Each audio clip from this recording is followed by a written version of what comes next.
people have died in Shinyanga after a bus collides into a motorcycle and Salaam car.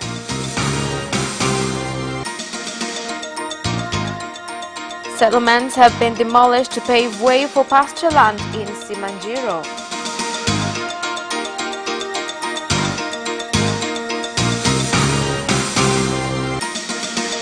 And in sports, Tanzania, Kenya and Rwanda have started competing for the Nyerere Cup Beach Volleyball Championship taking place in Dar es Salaam.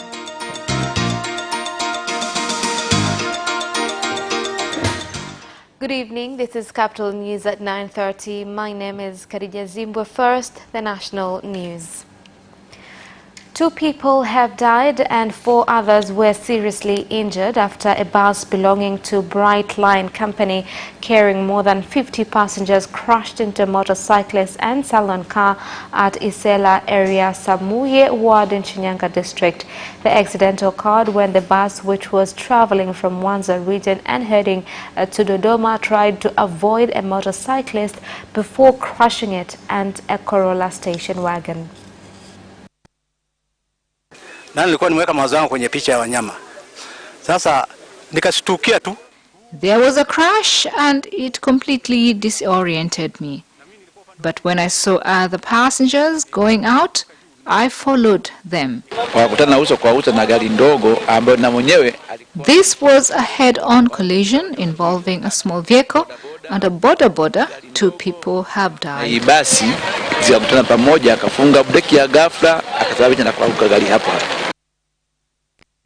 More than 100 families from Tilili suburb at Obrili village in Simanjiro district have become homeless after their houses were demolished by fire following claims of building settlements in areas allocated for pasture land. A Simanjiro district commissioner, engineer Zephania Chaula, has said the operation to remove the residents followed procedures and was approved by councillors. Wanatukatalia wasitusikilize. Wanasema wao ndio mwanzo na mwisho, hakuna serikali nyingine itakayokuja kuingilia kati kutusikiliza. Mheshimiwa Magufuli. They are saying that there is no government that will come. We have people with disability and senior citizens. Tumekuja kutoka mwaka 88. We've been here since 1988. We were given farms and we started farming. Kwa hiyo walishataarifiwa kuondoka. They were asked to leave and notice was given. They were also given an area, but they did not want to settle there. Mwaka 80 wanavyosema wao sio kweli, kwa sababu kwanza pale kulikuwa kuna migodi hapo katikati. It is not true that they've lived here since the 80s. There have always been gold mines since then. But when there was no more gold to be extracted, miners moved on. Ajili hawapo, wao wakaendelea na kazi nyingine huko. Now, Prime Minister Kassim Majaliwa has said the government will not tolerate anyone found to engage in corruptional practices which have contributed to slow down development and deny citizens social services. Prime Minister Kassim Majaliwa made the statement in Ruangwa district in the region when inaugurating the Prevention and Combating of Corruption Bureau PCCB office building. Hii inaongozwa na Rais wetu Dr. John Pombe Magufuli imeanza kazi hiyo vizuri sana.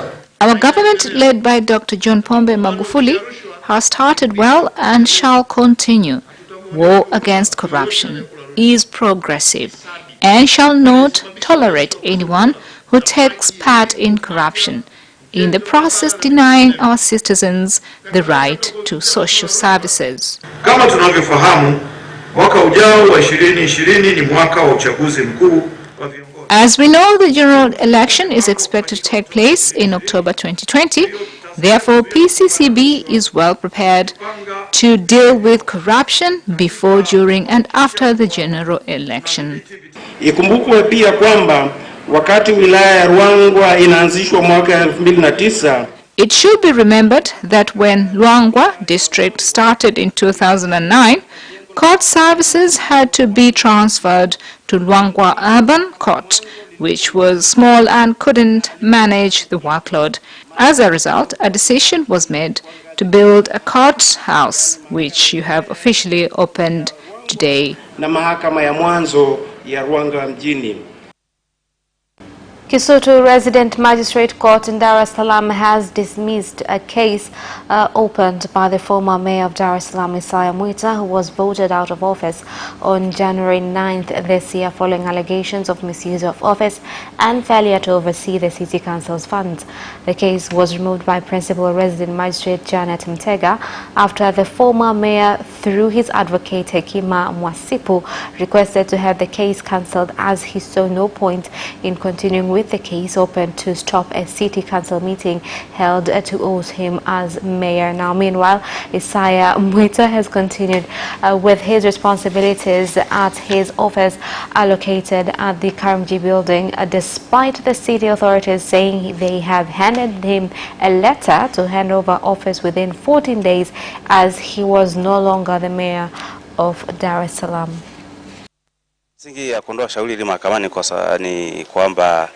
The main reason behind withdrawing the case is because the City Municipality Council has decided to fire Honorable Mayor. So having this case in court doesn't make any sense. Mtakumbuka pale nyuma nilisema jamani, serikali kuu kwa maana Mheshimiwa Rais hili jambo aliangalie kwamba I plead to the Honorable President to look into this because some people are treated unfairly. They've tried to remove me from office. Working with them would be difficult. Ngumu sana. Kwa hiyo naangalia namna gani ya kupata njia. Now, residents in Dar es Salaam have continued to suffer from extreme hot weather, forcing many to bathe at least 4 times a day and others to sleep outside during the night.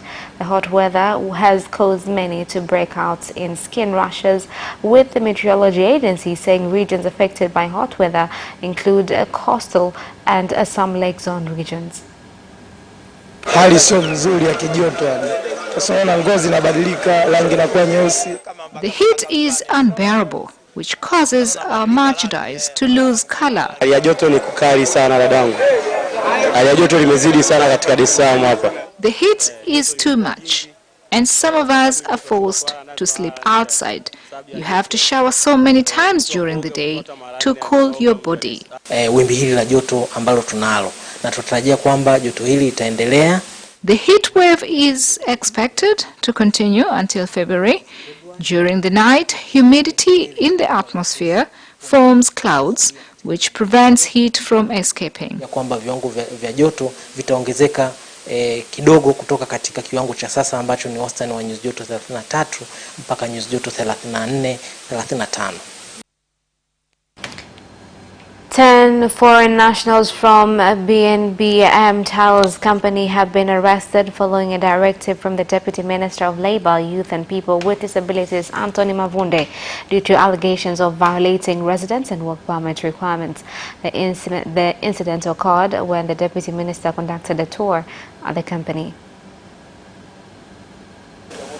Lakini pia kuna zaidi ya wageni 10 ambao There is more than 10 foreigners on business visa but have been found working, so they will be taken to immigration to identify why this is the case.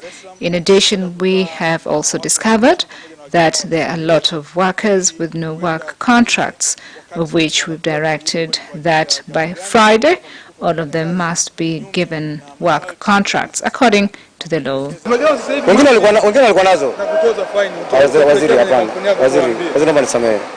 I apologize.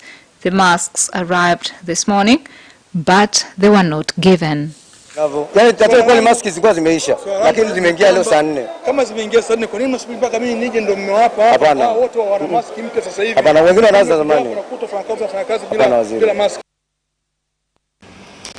The police force in Mara region has arrested 5 people for involvement in criminal activities. The 5 include a man identified as a witch doctor who is alleged to use magic to protect the criminals from being arrested.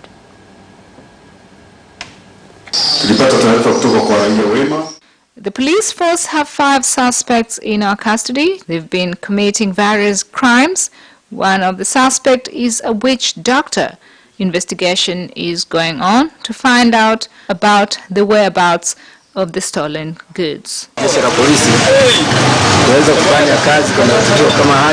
I commend the police force for their work and encourage them to even do better because there is a lot of crime committed by boda.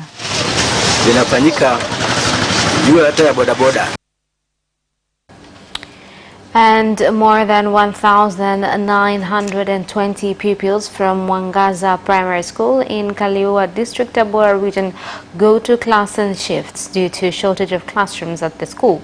The head teacher of the school, Fausta Peter, has said that the situation has made teaching very difficult. Because of a lack of enough classrooms, students are forced to come in groups morning till noon and 12:30 p.m. to 5 p.m., which is very hard for students. There are 14 schools with overcrowded classrooms.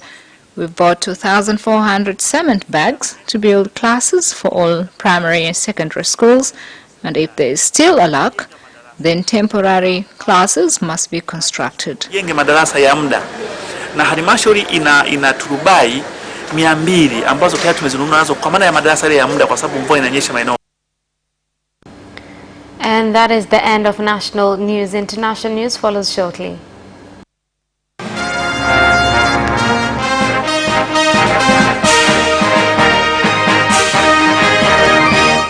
And in international news, Al-Shabaab extremists have killed 3 people in eastern Kenya. The militants from neighboring Somalia attacked Kamute town in the Garissa County, killing 3 teachers and abducting 1. In the attack, the militants set fire to a police post and destroyed a telecommunication mast.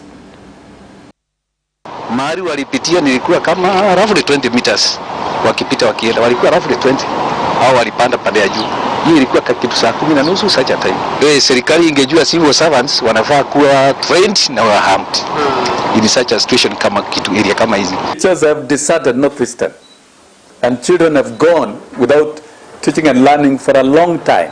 This cannot be entertained in the present age and time as it erodes gains made in education in the region, which until recently was the most marginalized in Kenya. And from this attack, the region risks being more marginalized. Remains of between 250 and 270 people have been discovered at an old market along Kamenge Street in Bujumbura, Burundi, after the Truth and Reconciliation Commission implemented an operation to exhume the remains in a mass grave.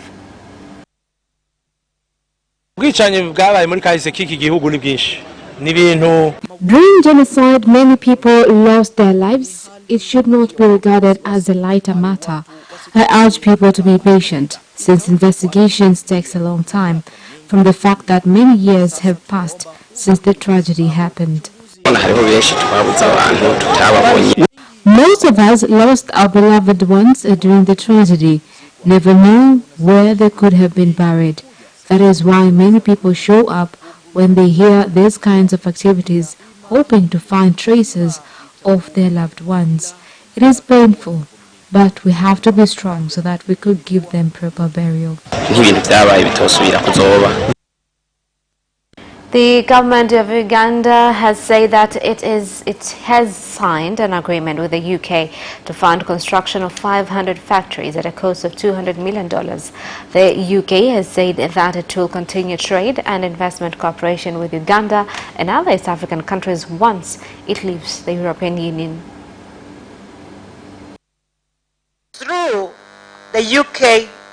Through the UK export financing, we got the loan. With the taxpayers, we are going to pay back the loan. That is why we cannot borrow for assumptions. We must borrow with visions.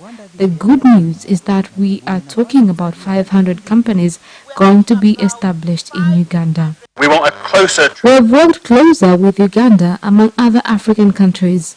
We are looking forward to improve trade relations so that we can give financial support needed.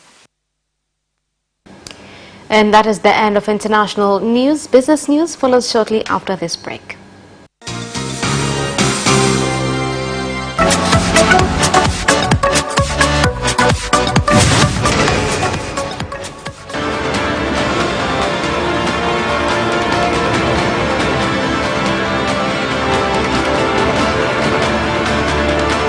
Watch Business Edition as we talk to business leaders and experts in sectors that are transforming Tanzania's economy. We believe that the driver is the customer. To change the mindset of traditional HR to the digitalization. Make sure that everybody can get some access to financial services. And once we understand the vision of our leaders, we then need to be behind them and help them in achieving that vision. Business have involved mercantile operations, trade guilds, or shared agricultural production. Infrastructure, construction, financial sectors, tourism, and mining. Business Edition on Friday at 8:15 p.m.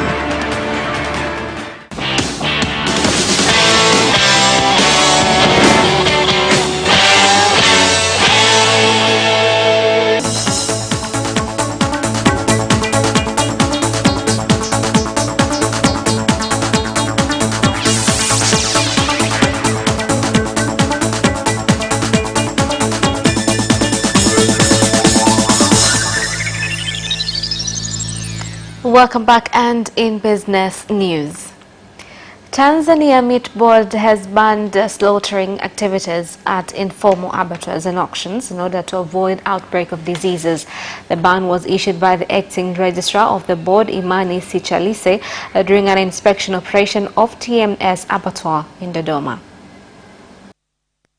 Nyama yoyote itakayokamatwa na kuja mjini kutoka maeneo tofauti na nilivyoelekeza.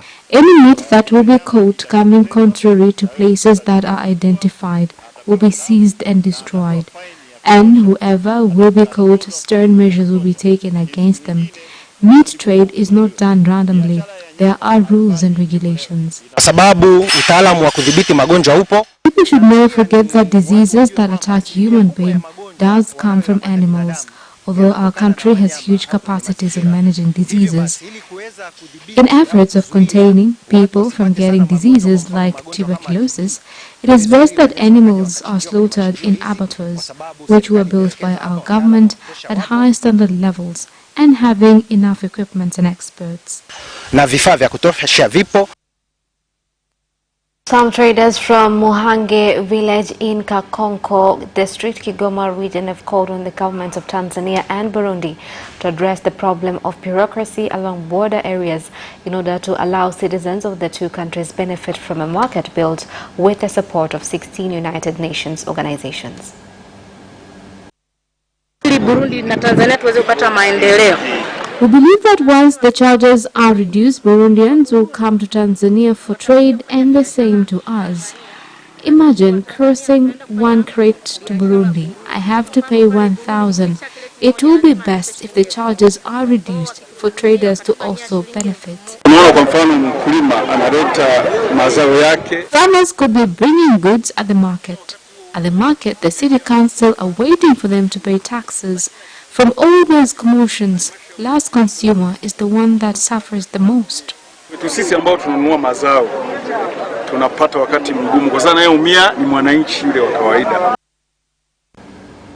New employees of Tanzania Electricity Supply Company TANESCO have been challenged to recognize that the government's goal of developing the energy sector so as to enable the country become a middle-income industrial economy.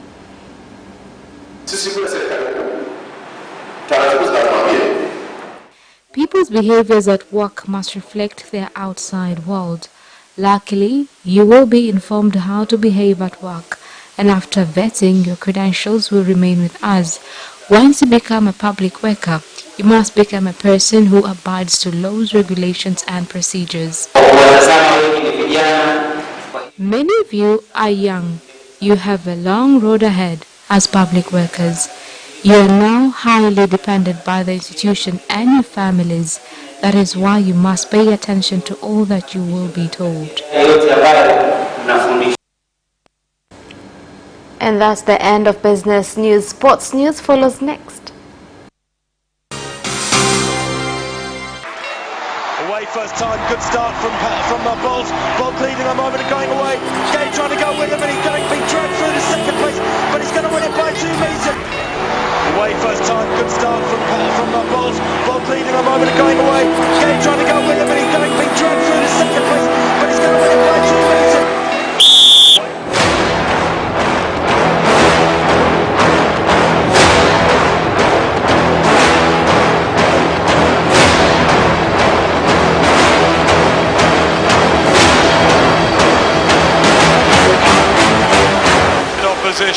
Aquino.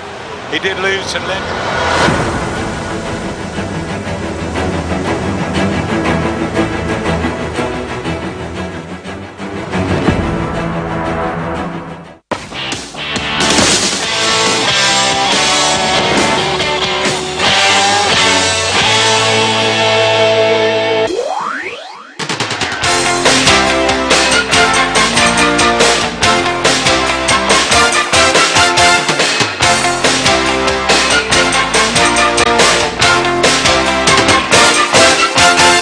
And in sports news tonight, Tanzanian boxer Bruno Tarimo, who lives in Australia, has represented the country well after climbing to 14th position in the International Boxing Federation ranks. This comes after defeating Australian Nathaniel May. Sasa sisi bondi wetu kwa mara ya kwanza. Our boxer Bruno Tarimo, for the first time, has performed well and reached the top 15 positions in IBF's ranking. This is something to be proud of as Tanzanians. He has put us in the map where the world will now know that Tanzania has a boxer in IBF's top 5 list. Ina bondia ambayo yuko katika top 15 kwenye IBF. 10 men and 7 women teams from Tanzania, Kenya and Rwanda have started competing for the Nyerere Cup Beach Volleyball Championship taking place at the Mbalambwezi Beach Club in Dar es Salaam. Sisi wachezaji wa Tanzania kuweza kupata. Tanzanian players have got the opportunity of playing and seeking for points which can help players to qualify for the World Federation or FIVB competition, as well as the African Championships. It is a huge opportunity for Tanzanian youth as well as Tanzanian players. Kuweza kufanikisha ili kuweza kusajili haya mashindano katika shirika lile la Volleyball Africa. Manchester United are ready to firm up their interest in Bruno Fernandes, with the Sporting Lisbon midfielder keen on a move price at around 70 million euros. Ole Gunnar Solskjaer has identified the 25-year-old as an option to strengthen a position depleted by the departures of Ander Herrera and Marouane Fellaini, plus the long-term injury to Scott McTominay. While United have refused to comment on their expected approach for the Portugal international, it is understood Sporting are braced for Fernandes to be sold to United. Sporting are exploring alternatives to replace a player who has 13 goals in 22 appearances this season and 19 caps for his country. Barcelona have been left in limbo after their former midfielder Xavi Hernandez turned down an offer to take over as manager of the club. Here's more on the story. Barcelona's sporting director Eric Abidal and chief executive Oscar Grau are due to discuss the next step with Josep Maria Bartomeu, the club's president, upon their return from Qatar, where they held meetings with Xavi over 2 days. The 39-year-old, who is currently in charge of the Doha club, Al Sadd, addressed a desire to become coach at the Camp Nou, but with Barcelona pressing for a swift response, he decided the time was not right.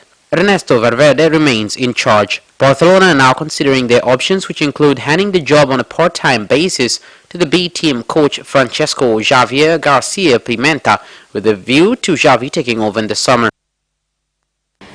And Neymar says that there is still immense affection and great respect between him and Paris Saint-Germain supporters, despite his attempts to force through a return to Barcelona last summer. Here are more details.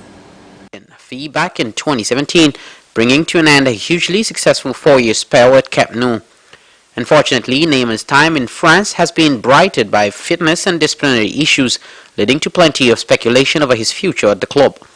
The 27-year-old made no secret of his desire to go back to Barca last year, but the Blaugrana were unable to negotiate a final deal with the French champions. Neymar was gradually reintroduced to the first-team fold at the start of 2019-2020 campaign, but he was booed by his own fans upon his initial return in a fixture against Strasbourg on September 14th. And that sports item ends our news bulletin for tonight. My name is Khadija Zimbwe. Thank you for watching and good night.